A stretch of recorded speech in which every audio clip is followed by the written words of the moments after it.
As Toni Morrison has put it, the destiny of the 21st century will be shaped by the possibility or collapse of a shareable world. Welcome to our podcast, where we explore the history, theory, and practice of democratic socialism with our guide, Big Mike. What can we learn from the past to help us create a better, more shareable world in the future?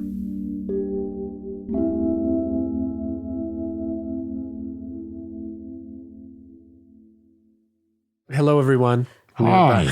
We're back and peppy, even though it's been we've had a little bit of a hiatus, although people listening wouldn't really know that, except unless we sound older, maybe. And we have a theme, which is for today's discussion, which is revolution. And I had an idea for a little preamble I was going to surprise you with. Okay. Surprise me. Because we'd been talking about, most recently, the idea of utopia, about imagining different ways of being. And as I was thinking about shifting to revolution. Why? You think a revolution isn't a utopia? Maybe revolution is a utopia. Oh, no. Itself. Well, no, of course. Right. Yeah. But we kind of been working in this somewhat historical frame where we're looking at actual utopian projects, texts. And so the thing I want to run by you is it has to do with ancient Greece and the early modern period. So, and I think I may have said this in a previous podcast, but we're going to repeat it. So Ian Morris, when he lectures on ancient Athens, he frames it as the ancient world is largely being made up of societies where you have godlike kings. Godlike kings. Yes. And you have with the exception of Athens, of course. Right. Well, so he's Sparta, trying to... And Sparta. Yes. Okay. So he's trying to frame why the Greeks are weird. Right. And so he says there's this, quick sketch of a basic power structure where it's all top down. It's somebody who can communicate with some other realm. That's where their power comes from. And so the way he has of summing up what these Athenians and Spartans, what their project was, is what he calls the Greek question. And the Greek question is, what are we going to do if nobody's telling us what to do? That they had this self-conscious awareness that it was up to them as a collective to decide the future, to decide their form of organization, et cetera. Which of course is true of a portion of classical, of the antique world, right? That certainly may be true. I mean, it's worth thinking about that. But that would be true, yes, of Athens and of Sparta. But it's certainly not true, for example, of Macedonia. I mean, Philip has an empire and Alexander takes over the empire. Right. So it's not true throughout the ancient Hellenic world. Right. It may just be the very, very narrow couple of hundred years that in which and a pretty Sparta small place too. And a very right. small right. But that's his way of framing democracy as an answer to that question. That if no one's telling us what to do, if we really want to continue the utter myth that Athens was a democracy, because you and I know that it wasn't. Of course. But they had their procedure for deciding what to do had to do with some measure of collective thought and process. Of a very tiny portion of the population. Yes, indeed. I want to, we in the modern world have this myth of Athenian democracy as somehow the well pool out of which our contemporary democracy, and that's just not true historically. Right. I used to argue, maybe I've said this before too on this program, that from the point of view of democracy, apartheid South Africa, from the point of view of this view of democracy, apartheid South Africa could have been defined as one of the most democratic societies in the world. The only problem was that 80 to 90% of the people living in South Africa weren't part of it. Right. That's exactly the case with Greece. So we've constructed an extraordinarily elaborate lineage and myth for democracy that I just want to make that point. Yeah, I totally unpack these myths. I totally concur. Okay. The more salient point to my mind, though, is the I think fairly dramatic shift from being in a culture where being in that culture is in large measure prescribed and inset in some view of the universe as a whole, versus an awareness that as human beings we will decide how culture goes. Let me challenge that. I see where that's coming from. Let me challenge it slightly. Or let me doubt it slightly. I don't know enough about it to challenge anything, but let me doubt it slightly in the following fashion. I could only make a statement as blanket as that because we really are ignorant of the political history, aside from the history of the monarchs themselves. Mm-hmm. We don't know much about the political history of the ancient world. I'm trained originally as a China specialist, and of course, if you look at the long history of China, a lot of which was at the same time as Greece and so forth, the ancient history, there were records of discontent and revolt. It's not a matter of simply top down and everybody accepting their place. Quite the contrary. Right. And even in the Confucian classics, the ancient literature of China, there are many indications that the rulers were very sensitive to what the common peasant thought. And they used to sneak around listening to the peasants sing songs. Yeah. And if there was some kind of unease with the social situation, they had to take measures. So I think that idea that someone is telling you what to do is what we think is the case of the ancient empires, perhaps. For example, you could say that, we like to say that about Egypt or about Babylon or Assyria, and then Greece becomes the exception. Actually, it's probably not true. There are indications, and friends of mine who tell me this, I haven't looked into it myself, I want everyone to understand, that there are documents, for example, even in ancient Egypt, which indicate peasants' discontent with the social system and sense of injustice. Yes. So it's not simply that. But to make a segue to the subject of revolution, the greatest question mark in that thesis that you put forward would be raised about the Spartacus rebellion. Here was Rome, the greatest empire in the West of its time. I mean, it was huge and very important, and it was in every way a top-down society, right? Mm-hmm. And yet you had the slaves rising in revolt, right? And it was a great shock to everybody. I mean, it really was a huge event, right? So it's not clear to me that we can make such a statement. That the fact that some Greek city-states, and we have to think how small they were compared, may have been may have followed a different path. That may be true. But I think I would want to rethink how to phrase it. It's not clear to me that the Greek question, as you say, is exactly fits the historical knowledge we have of that period. Yeah. Well, and it's of course I think Ian Morris and other historians and archaeologists would say it's not that it wasn't it wasn't a fraught thing. It just seems to me it's like a core shift in expectation about political social power that either there are these experts in it who hand down things, or we recognize collectively we're going to engage in something together. Because I also see that kind of early modern period in the West as coming to see that it's our job to figure out how to live, versus even in medieval, feudal Europe, where there are these structures that we're meant to participate in, whether we want to or not. Well, yeah, of course, and I will agree that if you read that what Plato and Aristotle are about, to some extent, is that question about let's figure out how we ought to live our lives. I've always been struck by the fact of this parallel, for example, between Plato and Confucius. Confucius also has a utopian vision of the world. The world was not the way Confucius wanted it to be. Right. And he has this utopian vision, which he works out in those books that are ascribed to him in particular. And he goes in search, just the way Plato did, he goes in search of a prince who will create that world, right?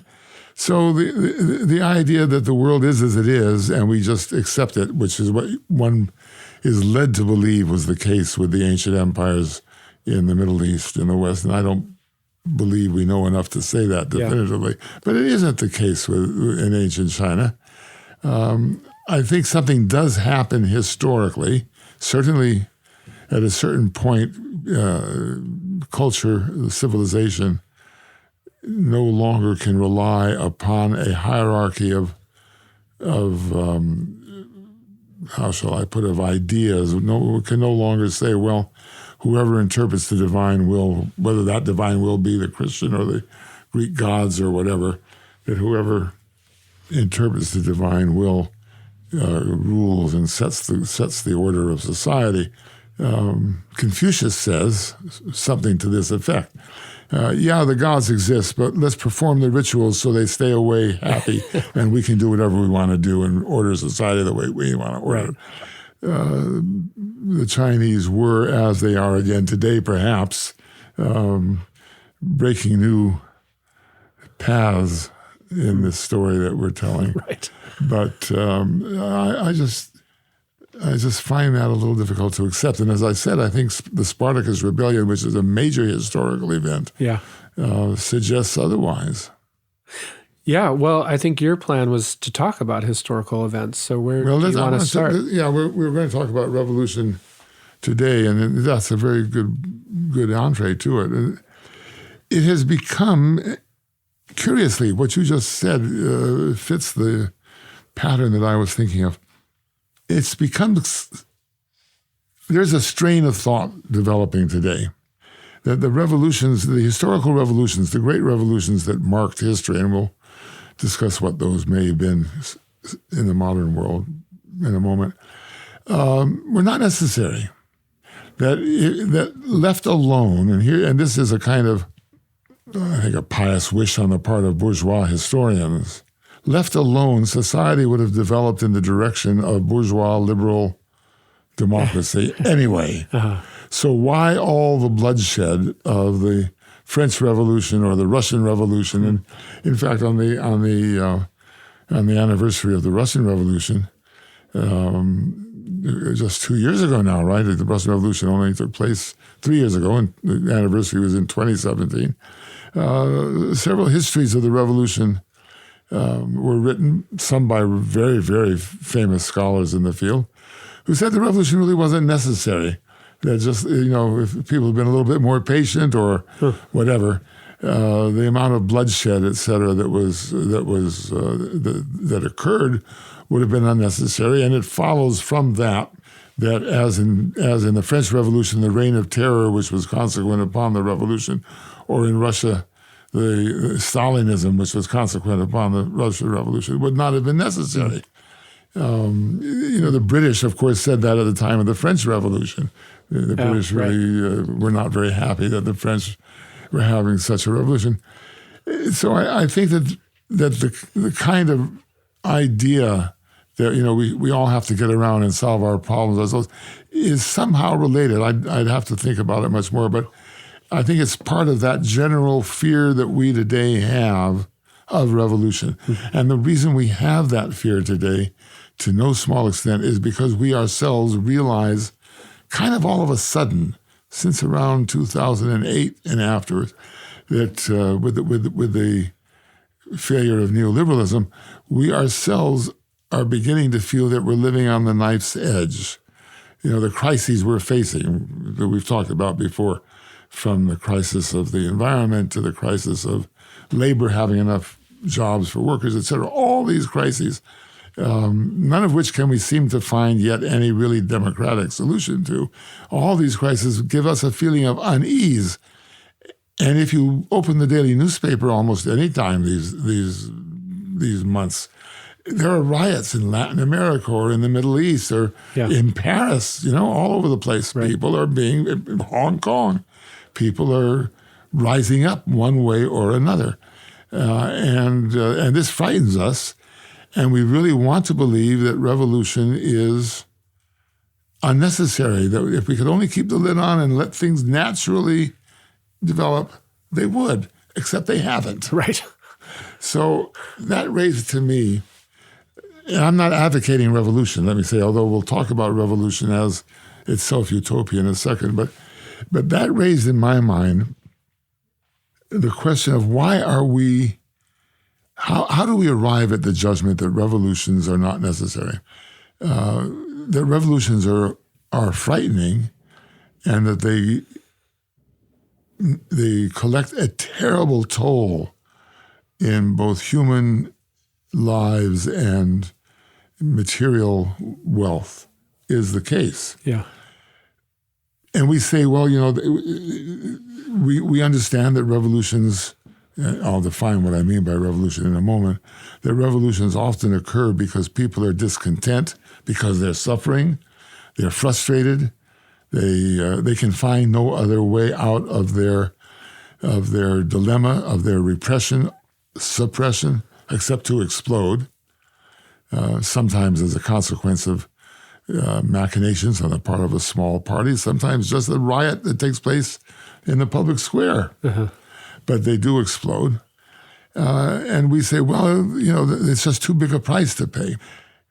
The trouble is that we compare the price exacted by a revolution with not paying the price when a revolution doesn't occur. So it's as if we're saying, well, peace would be better than war.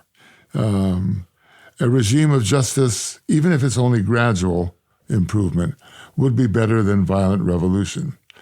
Part of the problem is the way we define violence.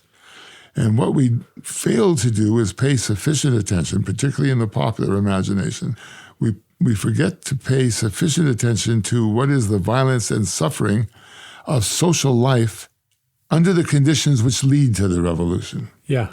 Back in the time of the civil rights movement in the U.S., it was fashionable to talk about institutional racism, that there was a kind of racism built into the way in which our institutions function and into the regulations and into the very structure of our society.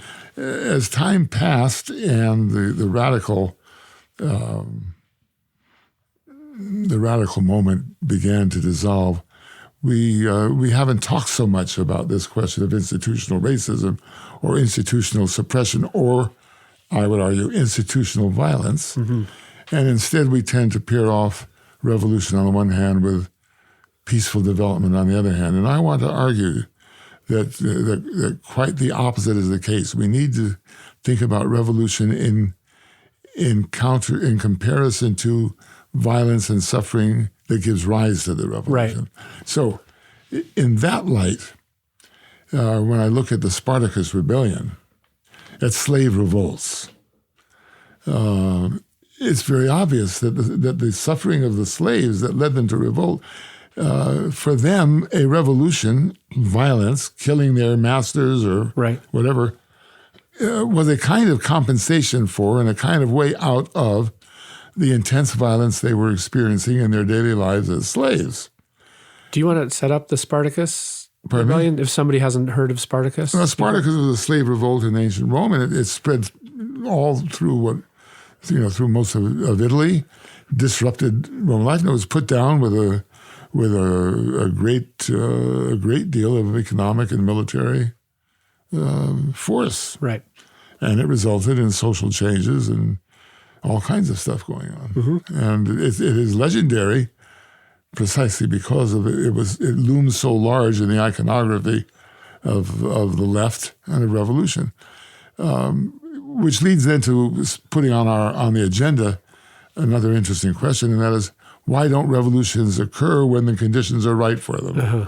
So that one looks at, for example, let's say the slaveocracy in America between the period of the Revolution and the Civil War. There's no great slave revolt in America in comparison to, say, the slave revolt in ancient Rome.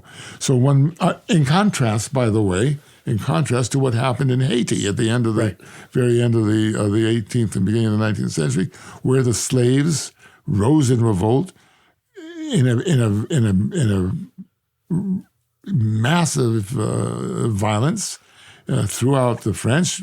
The leader of the slave revolt declared himself emperor, right? And in fact, Haiti became a fascinating social experiment for a few years there, in which the slaves took over and created their own society. Eventually, it falls apart, but today we have quite a different situation. But one should start asking why revolutions don't take place when the conditions suggest they ought to. And that will give us some clue as to the control mechanisms that authoritarian societies use to keep their populations under check. Right now in the United States, for example, one of the interesting questions we need to ask is why, in the face of such opposition to the current regime, we don't have more demonstrations. Yeah. What is the nature of our society that after the demonstration this day after Trump's inauguration, and one or two more, the Women's March and Occupy Wall Street, things like that, there's been no mass expression. It's not that we don't have the public squares, and it's not that we can't all of us get someplace quickly enough to. Right. But there's no spontaneous demonstration. Why? That's a lens through which to look at society from a slightly different perspective than we normally look at it. So I think that's a very important question to ask. And I want to add one more thing before we start looking at something like a typology of revolutions. There are some political theory that argues that a revolution needs to take place every so often in order to renew society, in order to get rid of the dead wood, not necessarily the dead wood in terms of human beings, but to clear the air, to make it possible for something new to develop. In traditional Chinese political theory, there was something called the right of rebellion. That when the emperor began to behave in such a way that it was oppressive to the people, it was said that the emperor would lose what was called the mandate of heaven. The Chinese emperor, throughout 2,000 years of history, ruled by virtue of possessing the mandate of heaven. Heaven, a kind of featureless power in the world, right, would give the emperor the right to rule. And the emperor in China had two titles. This is something I do know a little bit about. The emperor in China had two titles. One of the titles was referred to his role as the apex of human society, the king. Right? But the other title, which we translate as Son of Heaven, meant that he was a particle of heaven that connected heaven and earth. And in that category, he had to perform certain rituals to keep the universe going. He would plow a sacred furrow on a certain day.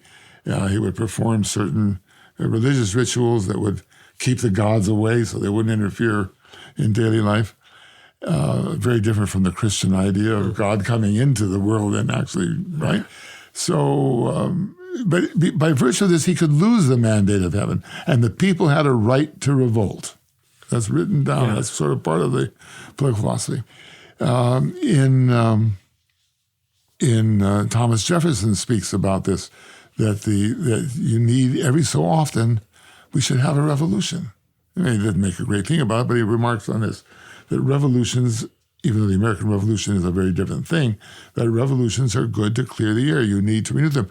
And Chairman Mao says this. Chairman Mao understood that a revolution was necessary every so often in order to renew the social contract. That's one way of putting it, or whatever arrangements in society to clear the air, to make room for the development of new institutions.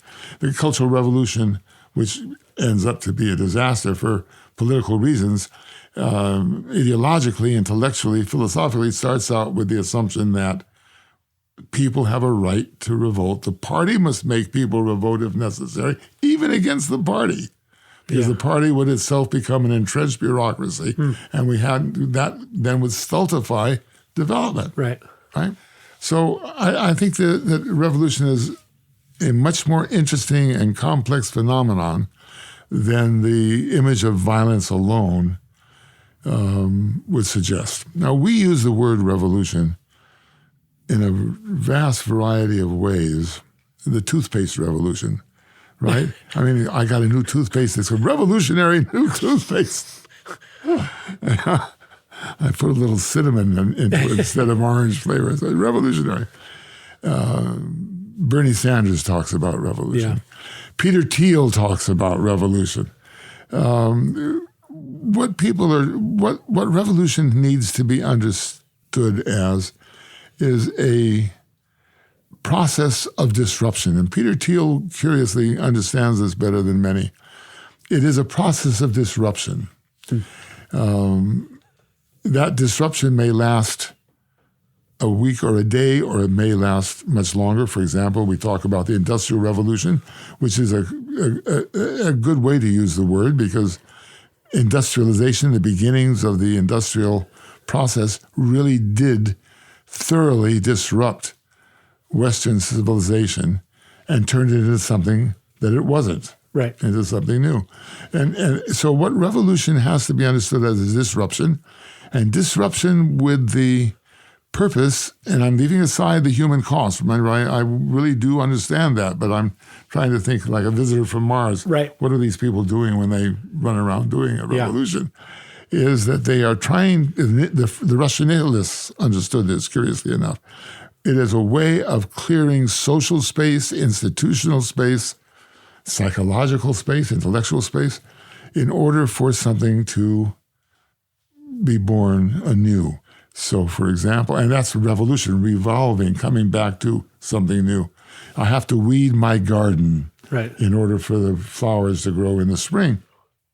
A revolution is a kind of weeding of the social, economic, political garden of human society.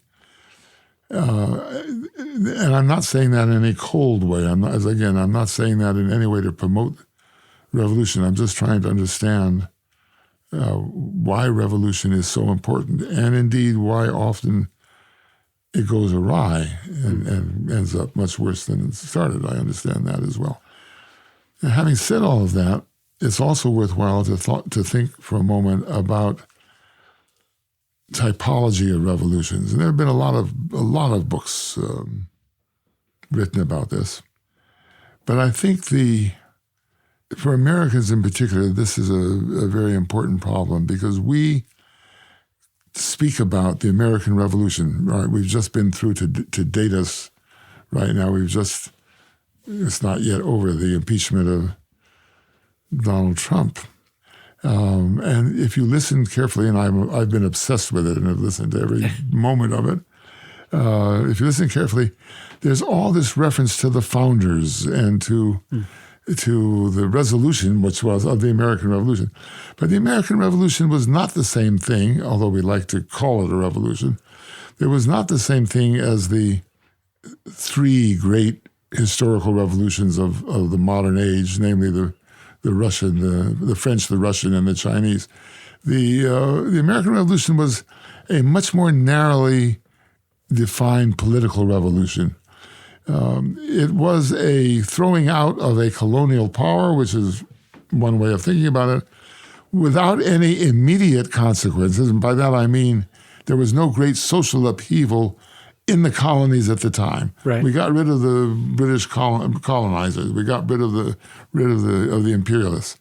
But there was no great economic and social change. I don't know what Americanists are saying nowadays, but when I was growing up, it was not uncommon to talk about the economic revolution, the breaking away of the colonies from Britain, to be the War of 1812. Because the political revolution was was the so-called American Revolution. The economic revolt was the War of 1812, and then the socio-economic revolution, the revolution that really is closer to the French, Russian, and Chinese revolutions, a revolution involving a change in the power structure of the classes of society. Yeah. That was the Civil War. Right. And the Civil War was revolutionary, much more in the light of the Russian and French and Chinese revolutions than any of the other revolutions in America. But we use the word and therefore kind of, in my opinion, muddy the waters. Yeah, interesting. And indeed, the Civil War assumes, in my mind, a much greater importance than high school history, for example, gives it. I'm conscious of high school history because I read the textbooks that my grandchildren study. Much greater importance precisely because it did push the United States in a radical direction. It meant it was the bourgeois revolution. It brought to real power the northeastern bourgeoisie, and it removed from essential power the agricultural magnates of plantation Right. Economy in the South. Yeah. So that really was a serious revolution in that sense. So if we keep that in mind and then look at the great historical revolutions of our age, we see them a little bit differently, in my opinion. Uh-huh. The French Revolution is the classic modern revolution. Almost most modern revolutions refer back to it in one way or another. The ideals of the French Revolution.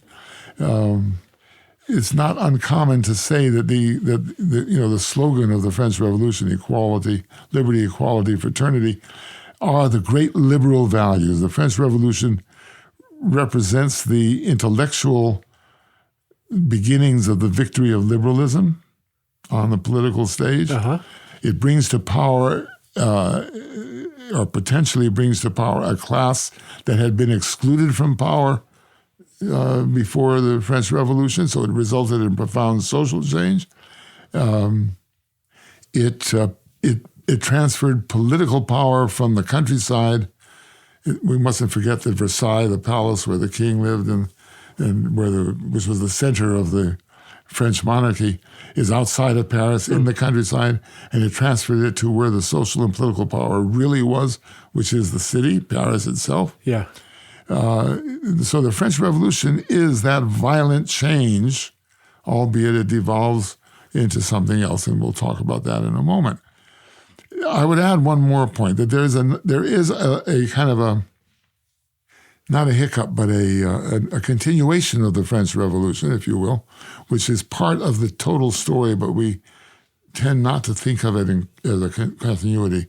And that's the Paris Commune of 1870. Oh, right. If you take together the French Revolution and the Paris Commune, you get a model of social change and a kind of failed utopian model of a collectivity, of a new kind of collectivity, which together have become the symbols which even the Chinese Revolution referred to. Could you say a little bit about the Paris Commune? Well, in the Third Republic, which comes out of there, the bourgeoisie finally really totally seizes power in the course of the 19th century. It's the opening comes with the revolution itself. But the bourgeoisie finally really comes to power, and we see this in the literature, in French literature. You look at Balzac, for example, writing in the 1820s, 1830s, who's writing about bourgeois life. Now the bourgeoisie is that society, and the French polity, whether it was a form of a restored kingdom, Napoleon III, or Louis the whatever 18th, or a form of a republic, whatever, and it's not quite settled its political personality in this interim period. Is experimenting with the bourgeoisie is experimenting with political forms. At the same time, Germany, which is a congeries of small princely states dominated by Prussia. Uh-huh. And here we'll come back to the French Revolution in a moment. Dominated by the Prussian kingdom, is beginning to coalesce. Germany is looking for a way all over Europe. These Italy unifies in 1860s, etc., and the Germans are looking for a way to begin to come together. They have the problem of all these little kingdoms and whatnot can't compete on the world market with British imperialism and the beginnings of French imperialism. Germany really does lose out in the world scramble for colonies because it isn't united. Along comes Bismarck, and Bismarck is able to bring everything together, to displace the independence of especially the economic independence of all of these little German principalities and kingdoms and bring them all within the power penumbra of Prussia itself, which grows larger and larger. But he needs a moment to do it. He needs some kind of instance with which to unify all these people, to bring them together in a common cause. And France provides that, right? I mean, the French are kind of sitting there waiting for. So the Germans attack the Franco-Prussian War. The Germans attack France, and Bismarck is using that as a way of unifying Germany. And France being France, and we won't go into this, but France just collapses. The French government just collapses, and Paris is left essentially without a polity, without a state, and you get developing in Paris this remarkable collective action. You get women coming in and beginning to participate in the defense of Paris. They want to defend Paris against the oncoming Germans. They've got to organize the distribution of food. The government simply has collapsed. And this is not like in the Second World War, let's say, where the Germans conquer and come in and quickly replace the retreating French government. This is a social, economic, political collapse of the French government in Paris. The Germans haven't quite gotten there yet, and the Parisians have to fend for themselves. And they fend for themselves by organizing a commune. It's a momentary gasp of equality and of fraternity in the classic revolutionary French sense of the term, and it glows out like a in my imagination like a jewel in the field of history as a remarkable event. And Marx saw it that way. It fails, and of course the question of why it fails is a very, very important question, which we still need to think about. The Commune in Paris becomes consciously a model in Canton in China in the 1920s, when again there's a collapse of political and economic power in the city of Canton, and they organize a commune. And also in Shanghai, it's a fascinating model. It may well be that modern society today technologically fills spaces with forms of communication that we no longer face the possibility of a total collapse. But in those days, the technical structure didn't exist, and there was this desire. People had this desire to work together to help each other. It's really quite an epic story, in my opinion. Yeah, lasted a few months. Yeah. So it's an epic story. So I think the French Revolution begins with the French Revolution, but it ends with the Paris Commune. And there's a kind of story between these two, which has not in the U.S. but certainly in Europe and in other parts of the world held out a great deal of hope for social and economic restructuring, institutional change. The American Revolution, as a political revolution, as an anti-colonial revolution, became a model for another kind of revolution, particularly after World War II, when the various colonies, with one really major exception, I'll mention, revolt against their colonial masters with the defeat of imperialism after World War II. Remember that when World War II ends, there was an assumption that the empires that existed before the war would reassert themselves, except, of course, for Japan, because Japan was defeated, and I think everyone knew they would withdraw from their empire. But the British certainly thought they were going to return to India, where they never left India, but they would be able to stay in India.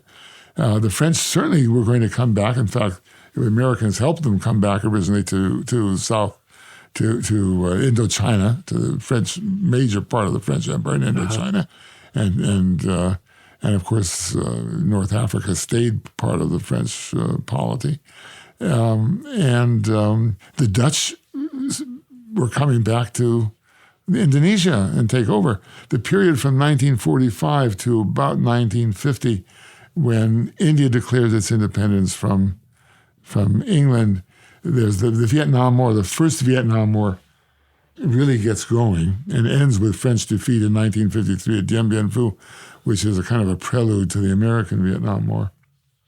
The defeat of the Dutch and their withdrawal from what used to be called the Dutch East Indies. American withdrawal, which had been promised before the war, but takes place in 1946 from the Philippines. These are all political changes. They bring a new group of people to power, but not always, sometimes yes, but not always was there social and economic change at the base of society. One of the exceptions to that was, of course, Indonesia, where Sukarno, who is the leader of the anti-Dutch revolt, moves further and further to the left until eventually there's a revolt against him in the mid-1950s, and he's thrown out to a terrible human cost. North Vietnam, as opposed to the other parts of Indochina, which is where the communists take over. Yeah. And that results in tremendous social change.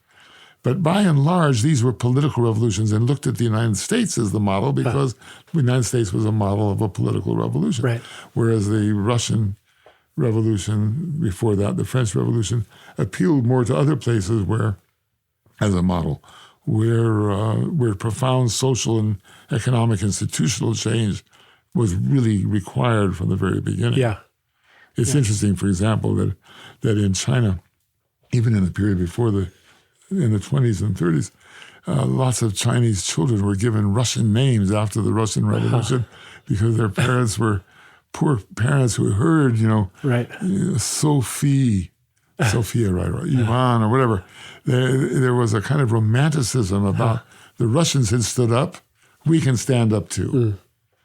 Yeah. In fact, Chairman Mao at one point says, China has stood up. I mean, that kind of thing.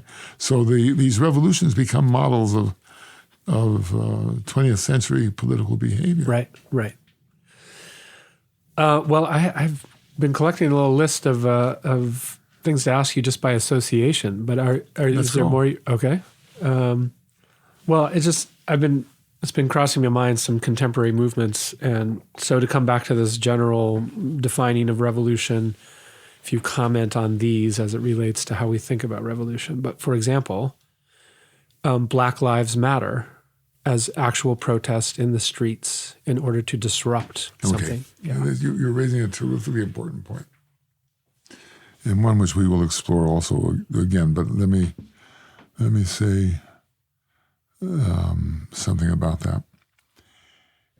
One of the really interesting developments as a result, and I've referred to this before, I think, one of the interesting developments that came out of the Cold War, that occurs as part of the Cold War, and from which we are still very strongly, by which we are still extremely strongly influenced, is the way in which various phenomena have been used to mute, if not erase, the appeal of Marxism or of socialism. One has to remember that the Cold War was not simply a military standoff, that particularly in the early years, it really was understood as an ideological standoff. We talked about two world systems in those days. I recall that when I was a graduate student, the idea that there was going to be a convergence between the American system and the Soviet system was very much in the air. Very important political scientists would write about it and predict it for reasons which we'll come to much, much, much later. The socialist model that was the Soviet Union collapses instead of converging with the U.S. If there has been any convergence, it may more have been with China than with the U.S., but with the Soviet Union. But in any event, our social sciences shifted to other objects than those which they had attended to before the Cold War. Yeah. Right? So that the study, for example, of classes and of class conflict, which was very much part of social science in the 30s and even in the 40s, it sounded too much like socialism, social conflict, And our social sciences in the course of the Cold War shift away to define social groups that compete with each other in terms other than class in order to avoid any echo of the other side of socialism, the appeal of Marxism or even of democratic socialism. So out of this comes such concepts as interest groups. Right.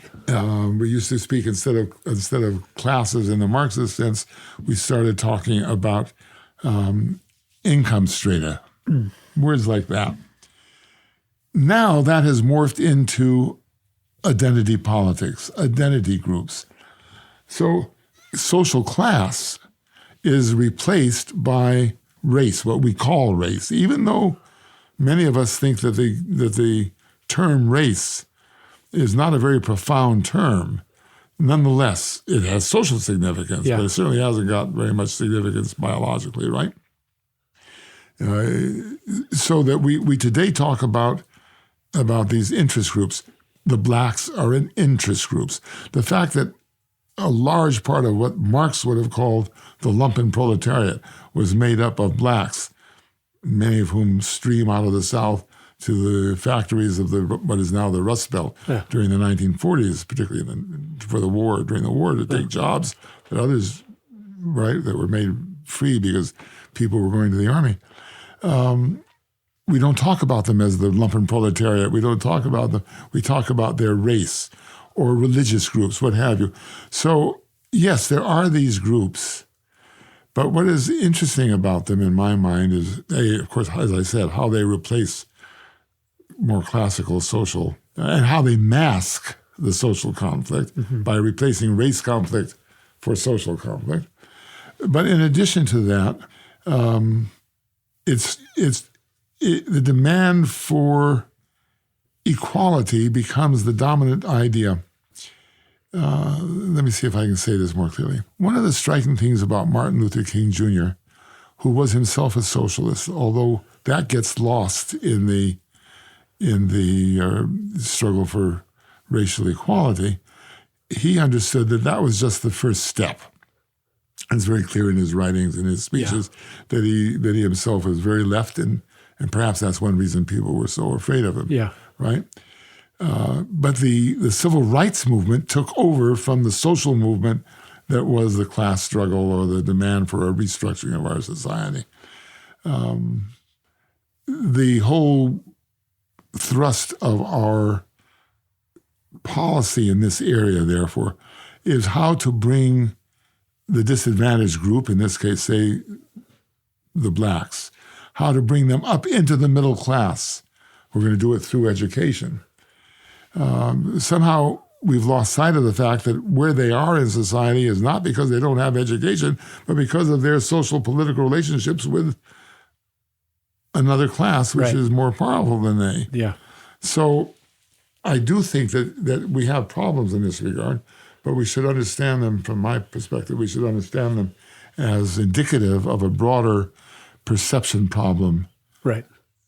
Which has its roots in the changed social sciences with which we study these issues. Yeah. So even though there's the discrete problem of police violence, the bigger picture is one of the most interesting things about police violence. Now, this is really something that people should dwell on. The same social class that is being violated by people who belong to the same social class. Yeah. The police come from a social class not different from the blacks whom they are violating. Right. What does that tell us? Right.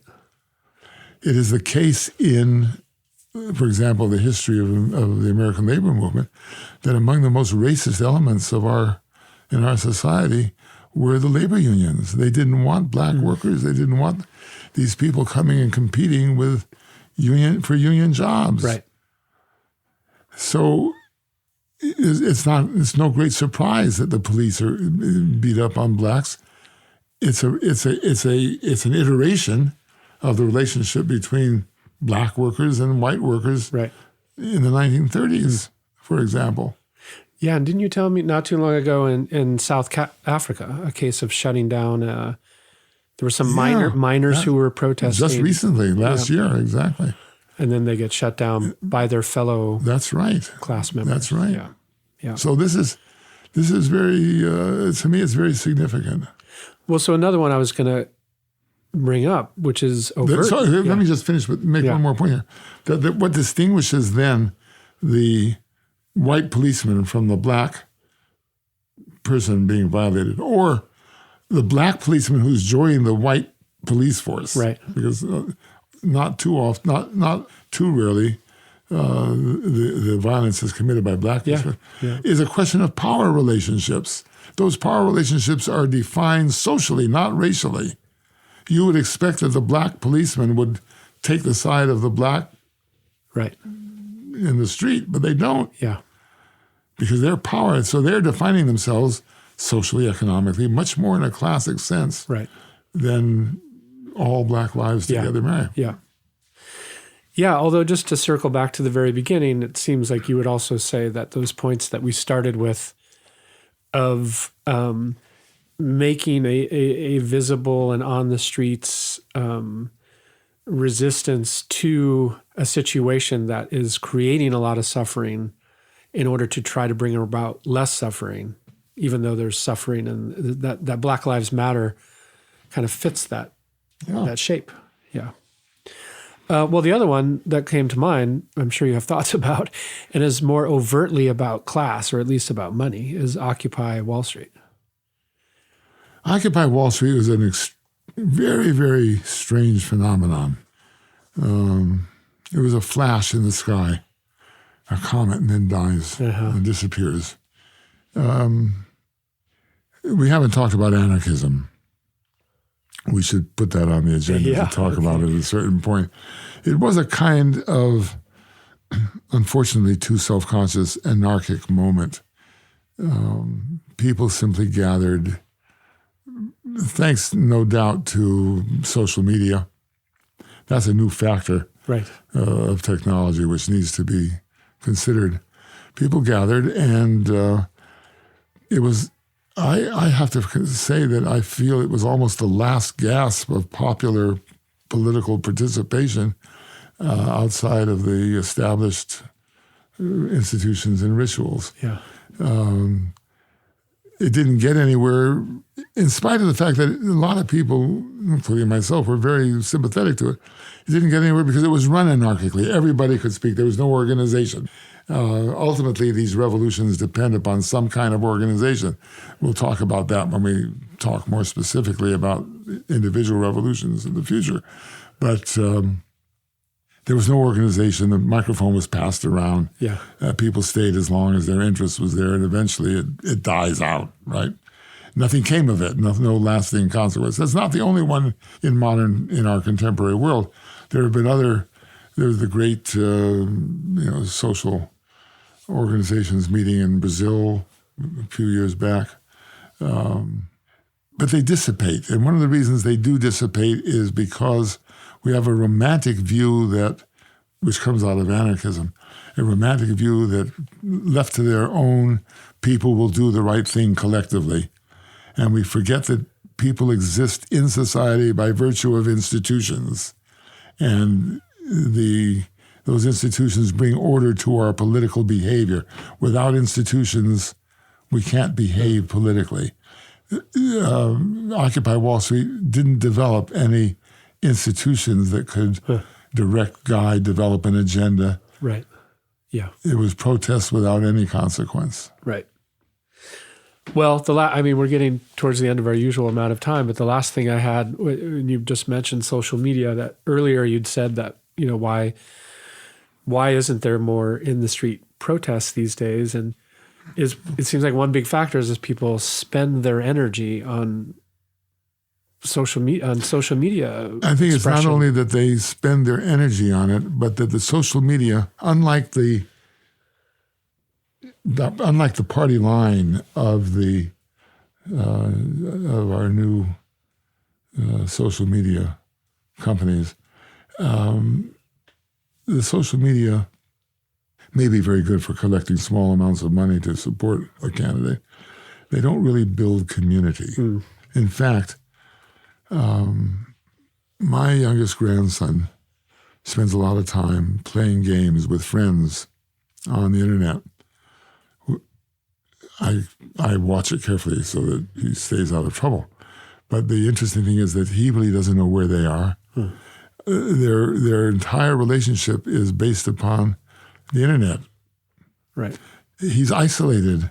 Yeah. And when he's not on the internet, he plays a game by himself or talks to me, but he's not connected with a group. Yeah. Right? Now, that's, we like to think it's the opposite, and we claim it's the opposite. But I think a good case can be made for the fact that the social media have become more and more an alienating rather than a collectivizing Right. element in our society. Right. And we'll pay for that alienation. Yeah.